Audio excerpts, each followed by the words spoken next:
Hi, everyone.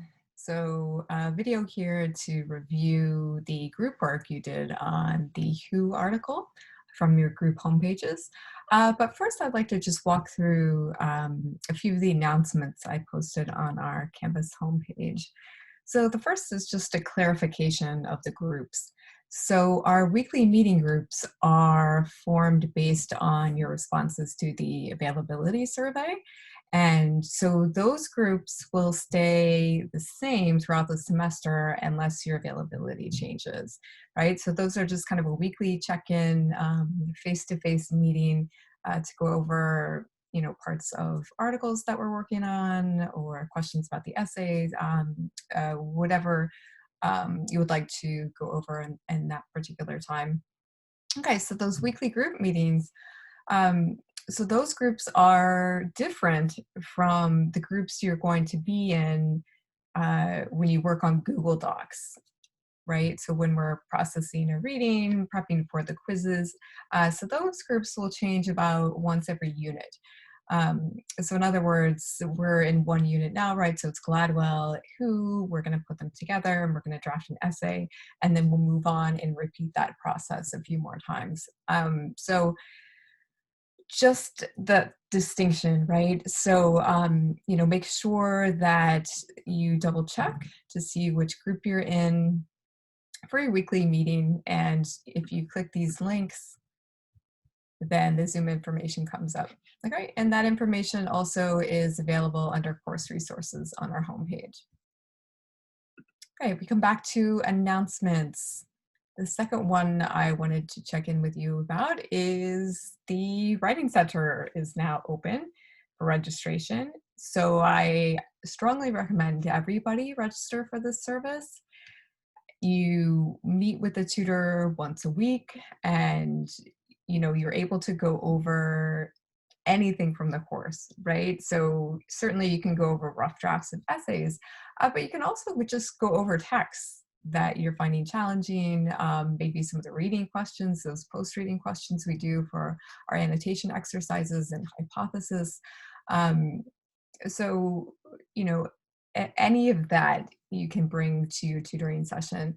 And it's a free service and you're already committing time to this course anyway. So it seems to me it's an added bonus just when you're sitting down to kind of do the homework or the classwork for our purposes, um, that, you'll have someone there supporting you one-on-one through that process. So in that sense, it's not an extra time commitment and it's free. Okay. Also, you earn e-credits and the data shows that students who register for Writing Center tutoring and attend those tutoring visits receive higher grades for the courses. And that's both in both in Basic Comp and XPOS. So I definitely encourage you once you get to XPOS to keep attending tutoring sessions as well. Okay, so registration is open and tutoring starts on Monday, this Monday. And that's really great timing for us because I'll be posting the prompt for our first essay on Friday, tomorrow. And then, next week we'll be revising and drafting and working toward the final draft. So again, strongly encourage you register with the Writing Center. And if you click here, it'll pull up a flyer and that will walk you through the information for how to do that. Okay, and the last announcement I want to call your attention to. So today I left some feedback in the margins of the group work that we did as quiz prep for WHO. And so if we open that document, you'll see for each group, right, I added some comments in the margins here. And I think most importantly, my comments on the questions in part B, you'll find helpful when you're preparing for the quiz tomorrow. So definitely take a look at that if you haven't already today. And especially, what I'm finding from, the different group responses, is we want to make sure we understand the distinction that Hu is making between what she calls the second act of social media or social media activism, right? And that phrase is in her title, so we know it's important. And what she implies is the first act of social media activism, right? So, in other words, if there's a second act, then there must have been a first one, right? And so, basically, there are these two stages of social media activism, and she distinguishes them, and that's an important distinction for understanding her argument. So, certainly, a lot of my comments in the margin ask you to bring those key terms in, right? So second act and then this implied first act. So when you're trying to gauge her attitude toward social media activism, it's important that you distinguish whether at any given time in the article, whether she's referring to the first act or the second act, because her attitudes toward those two acts are different, right? And then that's key to her argument. So check out the feedback there. So in other words, there won't be a second review video, right? So I think my comments in the margins there are thorough enough that will serve you well for the quiz. Okay, so for now then, just one last thing I wanted to point out before you take the quiz tomorrow. Just to clarify, so when you're taking these quizzes, and this will be true of all of our reading quizzes this semester, you may certainly access the annotated article on Hypothesis or else your own copy or annotated copy of the article. In fact, you need to access those articles, right, while you're taking the quiz, because a lot of the questions ask you to go in and pull out a quotation to support your response, right? So in other words, these reading quizzes are kind of quote unquote open book, right? So you do need that article, so that is fine. You're gonna take a look at those or look at the article while you're taking it. Okay, and so we'll shift over then to the preview group work and take a look at question 1. Okay, and so we'll take a look at group 4's page for this. Okay, so the first question then was asking you to kind of get a feel for how these three authors fit together, right? So Gladwell, Tufekci, and Hu are all engaged in this larger conversation about how effective social media is in enacting social change. Okay, and so we've seen Gladwell, right? He engages with a bunch of different sources in that conversation. We saw his argument. And then essentially 7 years later in 2017, Tufekci publishes her book, right? Twitter and Tear Gas. And she weighs in on how effective social media is in affecting social change. And then 3 years after that, Hu comes on the scene, right? And she puts her opinions on the table in that discussion. And so what we get to see then with all three of these writers is the kind of progression of this conversation, right, over a decade.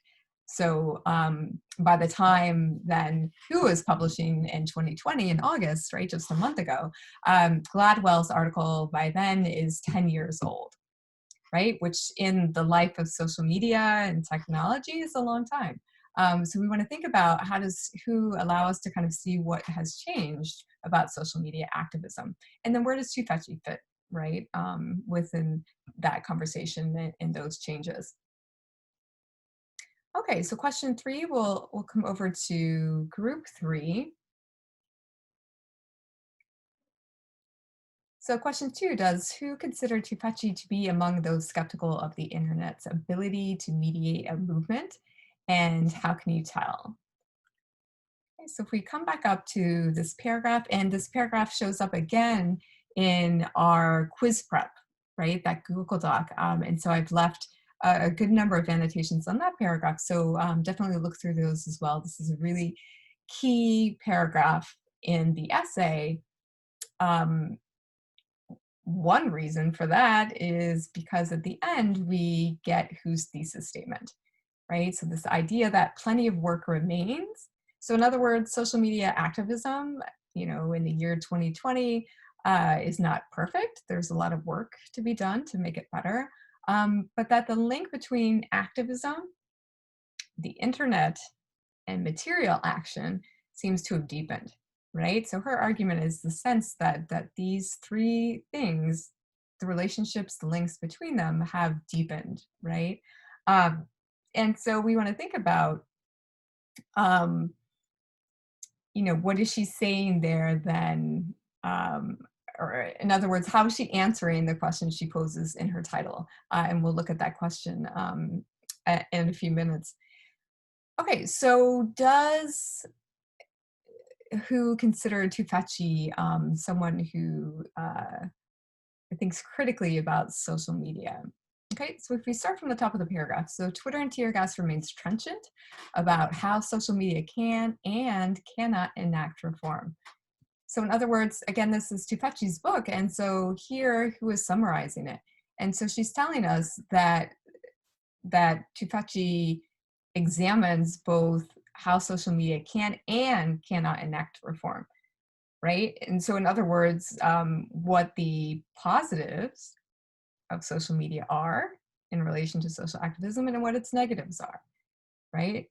And so that's kind of a change because as we saw with Gladwell, pretty much he's cut and dry about his attitude towards social media activism, right? He's kind of saying, yeah, it doesn't cut it, right? And so Tufekci's attitude is more complicated. Okay, and since Tufekci's book was published, social media has helped represent, and in some cases helped organize, the Arab Spring 2.0, France's Yellow Vest movement, Puerto Rico's WikiLeaks, the 2019 Iranian protests, the Hong Kong protests, and what we might call the Black Lives Matter or BLM uprising of 2020. Okay, so here, right, we're getting the statements of fact where she's saying, okay, well, here's Tufekci's argument. And since she published in 2017, there have been all these new protests, this new wave of protests. And what she ends up identifying, both in her title and later in the article, as the second act of social media activism. Okay, and that's an extremely important key term, right? The second act of social media activism. Okay, and so basically, she's kind of saying, okay, well, Tufekci hasn't said anything about this, right? Because she wrote before these happened. So this is kind of my entry into the conversation. What I'm going to add that's new to the conversation that Gladwell and Tufekci have already contributed to, right? So my new addition, my contribution is I'm going to analyze this new wave of protests and see if social media activism has gotten better at enacting social change, right? And that's the question she poses in her title. Okay, so here's statement of fact. So this last event, right? So the Black Lives Matter protests that we saw over the summer and that are continuing and that spread internationally. So this last event, still ongoing, has evinced a scale, creativity, and endurance, right? So it's lasted um, longer than anyone expected. It's continuing, it's ongoing. That challenges those skeptical of the internet's ability to move mediative movement. Okay, so there's the quotation we're looking at, right? So we need to keep reading to figure out whether she considers Tufekci to be skeptical. And we get, as Tufekci notes in her book, the real world effects of Occupy, the Women's March, and even Ferguson era BLM, Black Lives Matter, were often underwhelming, right?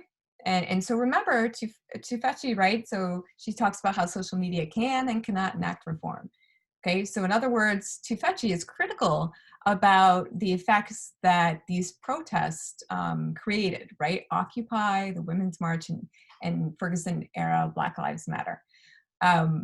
So they were often underwhelming, right? So they were disappointing, right? They didn't live up to the kind of passion and commitment and quest for justice, right? That those protests had in their early days.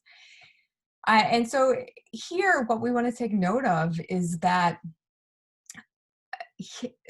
these are older protests, right? So if Tufekci is noting them in her book, and her book was published in 2017, these are older protests than the ones that WHO has mentioned here that took place in 2019 and 2020. Okay, and as we read later and figure out, how she's defining the second act of social media activism, we realize that these are two different acts, right? So in other words, here, Arab Spring 2.0, right? It's not just the Arab Spring, it's the second version, right? 2.0. So all of these examples here too, those are examples of the second act of social media activism, right? The protests that took place after Tufekci made her argument about social media. Okay, so in other words, this is kind of the new data for WHO to analyze and see if Tufekci's argument needs to be updated.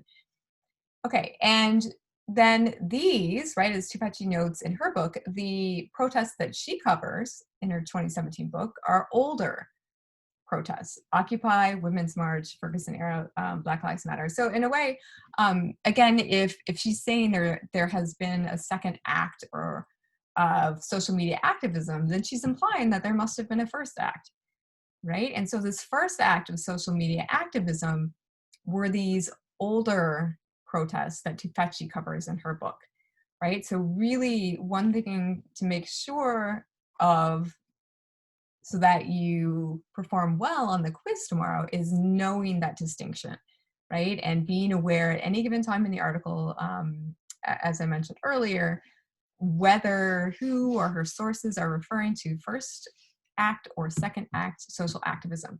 Because her point here, right at the very end, is that a significant change has occurred between the first act and the second act of social media activism. Okay, and so here, right, the challenges those skeptical of the internet's ability to mediate a movement. So as Tufekci notes, right, these were underwhelming, right? So in other words, who would consider Tufekci critical of social media's ability to affect change, right? Because she's saying, look, there were social media activist movements and they were underwhelming, right? So she doesn't whole out dismiss them like Gladwell does, right? So again, she examines how social media can and cannot enact reform, but she is critical, right? She notes that, okay, here's how social media fails. Here is how it cannot enact reform. Okay. So we come down and take a look at question 3.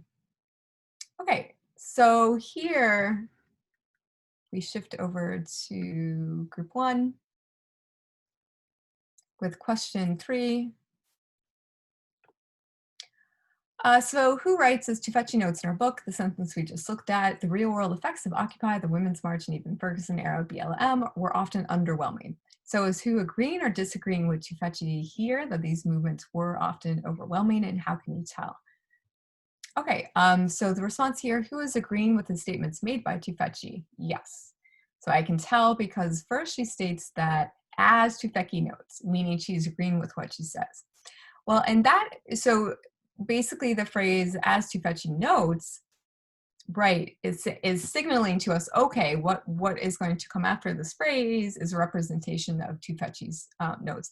And because she says as, it does signal that, okay, I'm launching this as support for my own argument, and therefore I'm agreeing with it. Okay, also in her next sentence, she says, by contrast, to illustrate how the Black Lives Matter movement today is not as underwhelming as those previous attempts at social change. So in other words, the second act of Black Lives Matter is not as underwhelming as the first act was. In other words, the second act of Black Lives Matter has been more effective at creating real world social change, right, than the first act, the Ferguson era Black Lives Matter protest.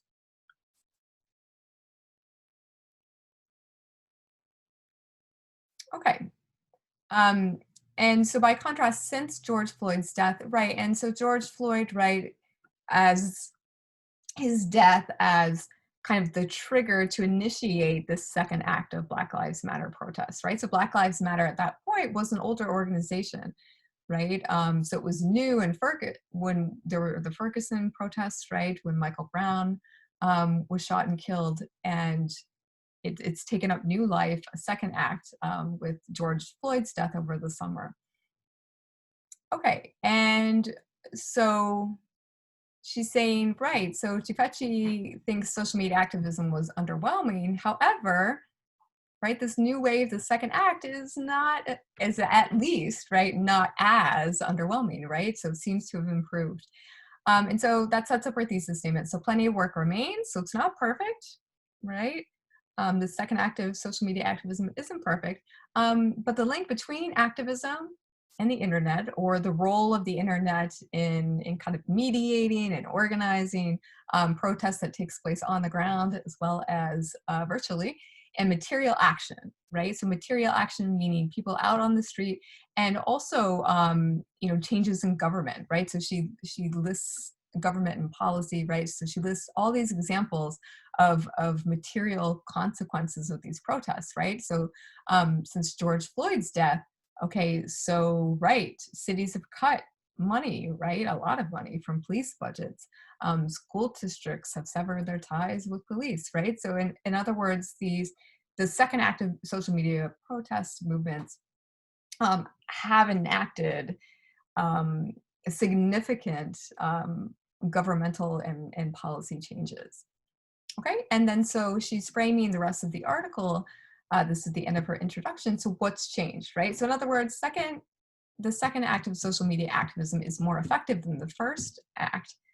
Why is that, right? What's changed, and why have those changes made social media activism more effective? Okay, so let's see.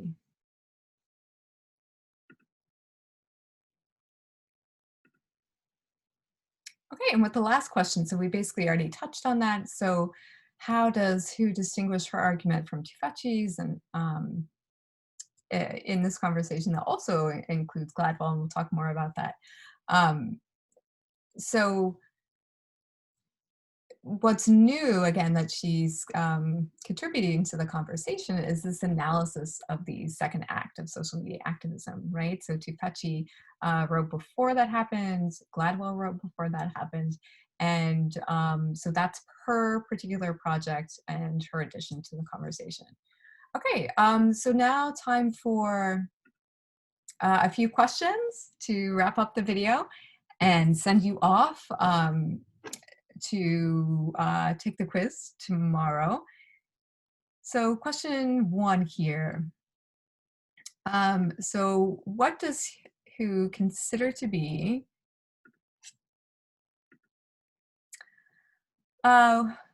which does Hugh consider to have been more effective, the second act of social media activism or the first act of social media activism? So again, in the text, we don't see first act as a key term, but again, that key term is implied by second act of social media activism, right? So we do find that phrase repeated. She gives a definition of it in the article.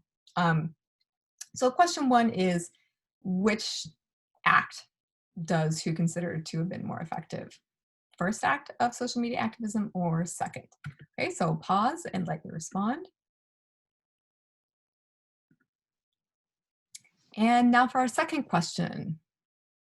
So list an example of a first act protest that Hugh mentions in her article. So an example of a first act protest. And again, as you're responding to these questions, feel free to go back and review the article or these group work Google Docs, or the Google Doc for the quiz prep.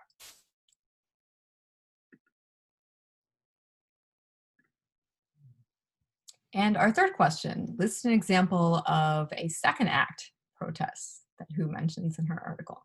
So an example of the second act.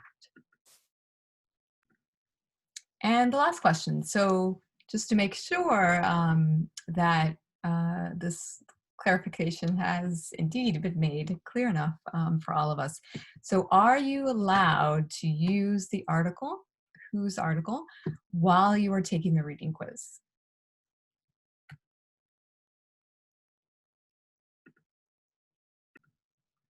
Okay, so for the first question, if you answered that the second act of social media activism was more effective, you are correct.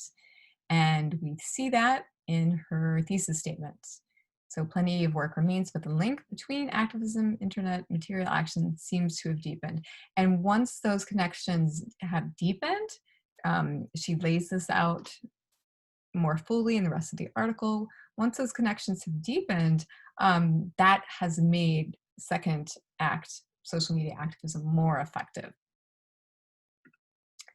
And question two, so an example of first act protest that Hugh mentions in her article. So if we come back again to this paragraph, so much information packed into this paragraph, very important.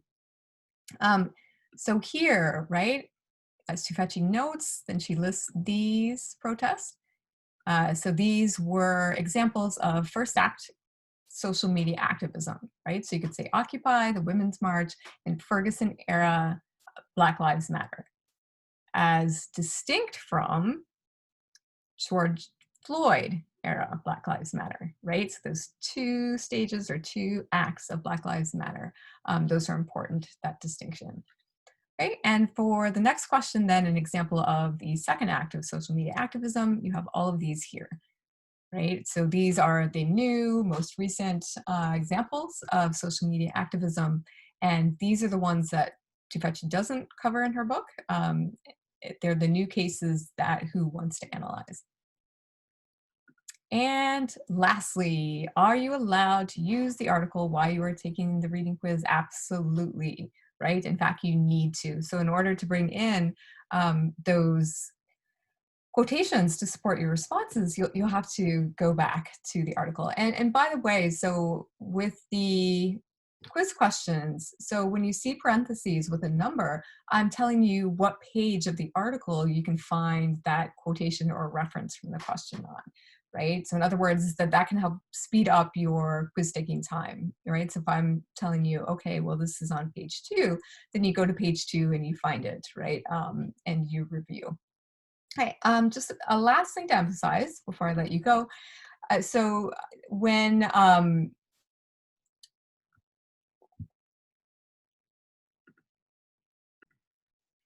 or rather when you go back to the title of whose essay, right? So this question of whether social media has become better at mediating change, you know, if that shows up on the quiz, you want to make sure you're responding to that particular question. Because at the end of the essay, right, she switches to talk about whether or not the revolution will be tweeted. Okay, and so that's a different question. There's a similarity there, but it's a different question than whether social media has become better at mediating change, right? And notice that term better and mediating, all right? Um, so in other words, it's not whether social media is perfect in enacting or mediating change. Has it gotten better? So in other words, has it gotten better from the first act to the second act? And we address that question, right, in our review. Okay, so I look forward to reading your responses and good luck tomorrow on the quiz.